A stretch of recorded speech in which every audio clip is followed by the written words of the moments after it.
Tsering beach. এই বিচটা মোটামুটি ফাঁকাই থাকে, কারণ বিচ সাইডে যে হোটেলগুলো আছে বা রিসোর্টগুলো আছে, সেই রিসোর্টের যারা গেস্ট তারাই শুধুমাত্র এই বিচে টাইম স্পেন্ড করে। আর সেই জন্য এই হোটেলগুলো বেশ popular. Milang Samui, Samui beach resort, এগুলো বেশ পপুলার হোটেল। মনরাইজ,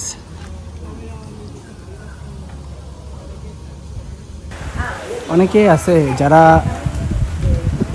শুধুমাত্র সুইমিং করার জন্য, শাওয়ার নেওয়ার জন্যই আসলে এইসব জায়গায় আসে, এবং তারা একটানা মাসখানেক, 2 মাস 3 মাস ধরে থাকে। তাদের জন্য এই রিসোর্টগুলো বেশ ভালো।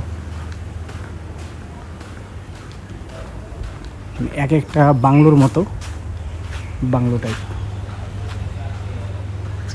ছোট ছোট বাংলো হাউস।